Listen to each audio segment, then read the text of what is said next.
새날을 주신 하나님을 찬양합니다.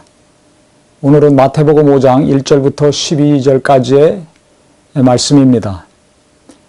예수님께서 1절에 보시면 무리를 보시고 산에 올라가 앉으시니 제자들이 나온지라 입을 열어 가르쳐 이르시되, 예수님이 가르치시기 시작했는데 산에서 가르치시기를 시작했습니다. 많은 사람들이 몰려왔을 때 예수님이 첫 번째 가르치신 내용입니다. 8가지 복에 대해서 말씀하셨습니다. 그래서 팔복설교라고 주로 얘기를 하죠. 또 엄밀히 얘기하면 9가지가 되기도 합니다. 어쨌든 간에 예수님이 제일 먼저 이 땅에 오셔서 성령 받으시고 제자들 부르시고 말씀을 전하시기 시작했는데 어떤 내용을 제일 먼저 가르치셨는가? 복에 대해서 가르치셨습니다. 왜 복에 대해서 제일 먼저 가르쳐 주셨을까요? 예수님이 입을 열어서 가르치실 때 많은 것들을 가르치셨는데 그 중에 첫 번째가 복이라고 성경은 말씀하고 있습니다. 제가 곰곰이 생각해 봤습니다. 왜 그 많은 것들 중에 첫 번째로 복에 대해서 말씀을 하셨을까? 제가 깨달은 것은 인간이 가장 원하는 것, 천지 만물이 창조되고 인간이 창조됐습니다. 타락한 이후에 하나님과 영적인 관계가 끊어진 이후에 2000년 동안 살았고 아브라함이 하나님의 부름을 받아서 메시아 탄생의 약속을 그가 받게 됩니다. 그 다음에 또 2000년이 지나서 예수님이 오셨습니다. 4000년 동안 예수님을 기다린 것입니다. 예수님은 이 땅의 인간들이 가장 원하는 것이 무엇인지를 너무 정확히 잘 알고 계십니다.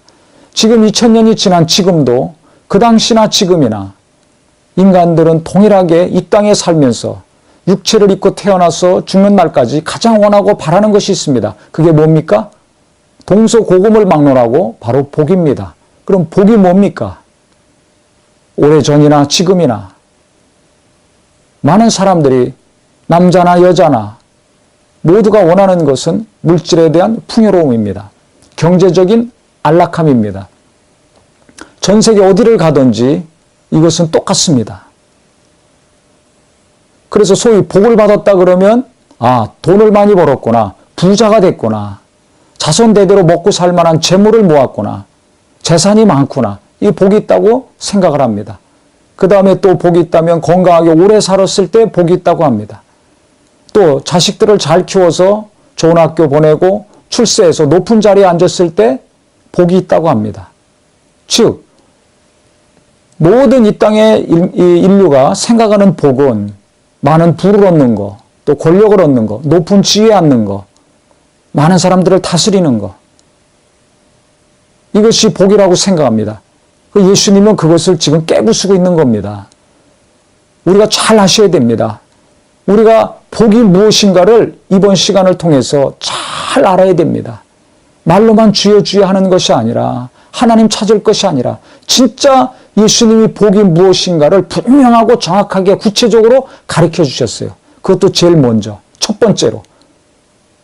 그러니까 인간들이 이 땅에서 생각하고 있는 하늘나라를 사모하고 죄사함받고 구원받기를 사모하는 인류가, 메시아를 사모하는 인류가, 그 예수를 믿고 구원받은 하나님의 자녀들이 하나님의 나라를 기다리고 그 나라에 들어갈 권세를 가진 자들이 복이 무엇인지를 분명히 알라는 것입니다. 나는 지금 복을 뭐라고 생각하고 있습니까? 주여 주여 하면서도 아직도 많은 것을 소유하려고 합니다. 권력을, 재물을, 지식을, 큰 것을 사모하고 그것을 소유하려고 합니다. 그것이 복이라고 합니다. 그것을 위해서 사모함이 간절합니다. 이게 아니라는 것이에요. 소유하는 것이 복이 아니라는 것입니다. 많은 재물을, 부동산을, 권력을, 지식을 소유하고 움켜잡고 그것이 갈수록 커지고 높아지는 것이 복이 아니라고 주님은 분명하게 말씀하셨습니다. 가난한 자가 복이 있다는 것입니다. 애통한 자가 복이 있다는 것입니다. 부자가 복이 있다고 안 하셨어요. 여기 지금 8가지 다 마음에 관련된 것입니다. 영혼에 관련된 것입니다. 심령이 가난한 자, 애통한 자, 의에 줄이고 목마른 자, 온유한 자, 마음이 청결한 자, 화평케 하는 자, 의를 위해서 핍박을 받는 자, 예수님 때문에 고난받는 자들이 복이 있다는 것입니다.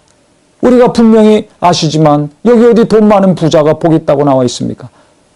없습니다. 권력 있는 자가, 유명한 자가, 오래 건강하게 사는 분들이 복이 있다고 예수님 분명히 말씀하지 않으셨습니다. 근데 우리는 그것이 복이 있다고 생각하고 그것이 최고라고 생각하는 열망을 가지고 정말 애타는 마음을 가지고 사모하고 간구하고 삽니다. 성경과 정반대로 살고 있는 거죠. 예수님은 분명하게 너무나 쉽게 가르쳐 주셨는데도 불구하고 나는 이것은 복이 아니야. 주님과 정반대로 생각하고 있습니다.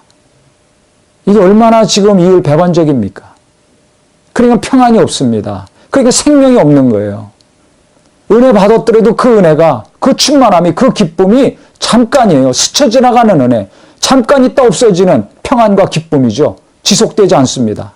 나를 휘어잡지 못하고 있습니다. 왜 그렇습니까? 진정으로 주님이 가르쳐 주신 복이 무엇인지를 모르고 살고 있어요. 예수 안 믿는 사람들, 불신자들이 복이라고 생각하는 거 똑같이 나도 과거나 지금이나 앞으로 계속 많은 것을 소유해야지. 물질과 권력과 지식과 이 땅의 눈에 보이는 것을 소유했을 때, 내가 움켜잡았을 때, 그것을 많이 불리고 많이 높였을 때 복이라고 착각하고 살고 있습니다. 주님은 이걸 깨부시라는 겁니다. 이것을 말씀을 통해서 이번 기회에 내 마음과 생각에서 완전히 바뀌는 은혜가 있기를 바랍니다. 이것이 바뀌지 않는다면 진짜 기독교 소망이 없습니다. 내 영혼의 참 평안과 기쁨을 회복할 수가 없습니다. 하나님이 주시는 이 놀라운 은혜와 사랑과 복이 무엇인지를 모르기 때문에 헛손질, 헛발질하고 헛 방향을 정말 가고 있는 것입니다. 우리는 분명히 알아야 됩니다. 주님께서는 구체적으로 조목조목 가르쳐 주셨습니다. 내일부터 한 구절 한 구절씩 우리가 하나님 말씀을 통해서 배울 텐데 다시 한번 복이 무엇인가? 예수님이 이 땅에 구주로 오신 하나님의 아들이신 그분이 직접 입을 열어서 가르쳐 주신, 그것도 제일 먼저 가르쳐 주신 이 가장 중요한 말씀이 우리 모두에게 은혜가 되고 겸손한 심령으로 이 말씀을 진심으로 받아들임으로 말미암아 진짜 복 있는 사람, 하나님이 보실 때 진짜 하나님의 놀라운 것을 부어주실 수 있는 그 복을 받을 수 있는 우리 모두가 되기를 예수 이름으로 축원합니다. 진정한 복이 내 안에 임할 때, 복 있는 심령이 될 때, 그것을 받을 수 있는 마음과 생각이 될 때 내 마음은 변화될 것이고 내 삶은 바뀔 것입니다. 복에 대한 개념, 가치관, 이것이 분명히 정립이 되어서 새 부대가 되어서 새 술이 임하는 놀라운 역사가 있기를 예수 이름으로 축원합니다.